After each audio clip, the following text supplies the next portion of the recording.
Chairman Reed, Ranking Member Crapo, members of the committee, thank you for the opportunity to testify on the implementation of the Dodd-Frank Act, specifically the development of SEFs. I am Neal Brady, Chief Executive Officer of Eris Exchange, LLC. Eris Exchange is an electronic futures exchange that began offering the trading of a cleared interest rate swap futures contract in July 2010 in response to the passage of the Dodd-Frank Act. Since its inception, Eris Exchange has traded over $33 billion in notional value of interest rate swap futures, which are cleared at the Chicago Mercantile Exchange. Eris Exchange filed an application with the CFTC in April of this year to be designated as a contract market, or DCM. A DCM is a traditional exchange in which regulated futures contracts have been traded for over 100 years. As a DCM, Eris Exchange will be permitted to list both financial futures as well as swaps. As such, Eris Exchange will satisfy the Dodd-Frank execution mandate and will operate alongside SEFs in the cleared interest rate swap space.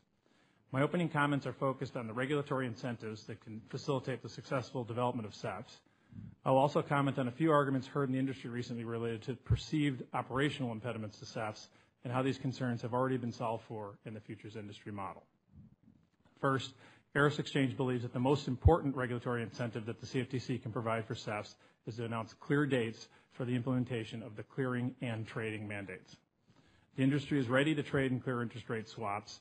SEF-like platforms and DCMs are already connected to the major clearinghouses and are operationally ready to transact swaps and equivalent futures contracts. The market is simply awaiting a clear timetable from the CFTC before committing the resources for final implementation. As soon as the timetable is announced, customers will select preferred clearing firms and trading platforms, complete documentation, and begin final testing. In announcing a timetable, one of the most market-based and competition-friendly actions that the CFTC can take is to implement the trading mandate soon after the clearing mandate. By mandating execution and ensuring open access to all clearing venues, regulators will foster true competition in swaps and create a level playing field for the emergence of new entrants and technology-driven innovation. If, on the other hand, there is a significant lag between the clearing and trading mandates, incumbent firms will be heavily motivated to direct clearing to their preferred clearing venue and will transact on closed platforms dominated by incumbent firms. Such a time lag runs the risk of severely constraining the ability of new entrants to effectively compete in the execution of cleared swaps. Second, I would like to address a few arguments heard in the industry today that are aimed at slowing down the implementation of the Dodd-Frank Act. Specifically, concerns have been raised that the documentation required for market participants to execute and clear swaps is so extensive that it will require untold hours of negotiation and impose burdensome legal costs on customers. This is an exaggerated concern. The futures documentation structure provides a model that should be utilized as a baseline for documentation in the cleared swaps market.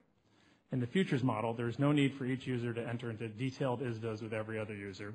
For example, to trade on Eris Exchange, a participant and a participant's clearing firm need only enter into a single agreement totaling 2 pages one time. Another argument heard today in the industry is that it is impossible to trade interest rate swaps in an open electronic order book, and therefore the traditional OTC execution model must be maintained. Eris Exchange provides concrete evidence that this argument is flawed. Today, Eris Exchange has a live, open, anonymous electronic central limit order book offering trading for standard maturities of interest rate swap futures. Clearing firms guarantee each order and monitor risk using credit controls that are built centrally into our trading platform. I have submitted a screenshot of the Eris Exchange central limit order book, which shows live bids and offers on our screen that are fully transactable and for which users receive instant confirmations of cleared trades with the click of a mouse. In conclusion, it's worth noting that in the futures industry, the migration from pit-based trading to screen-based trading unleashed a tremendous wave of innovation in which the U.S. derivatives industry emerged as a world leader. If regulators announce a clear timeline and apply the proper incentives, the implementation of Dodd-Frank has the potential to spur a similar technological revolution that will deliver on the real benefits of the legislation, bringing greater transparency and a wider variety of counterparties into the swaps market and thereby reducing systemic risk. Thank you for your invitation to testify here today. I look forward to your questions. Thank you, Mr. Brady.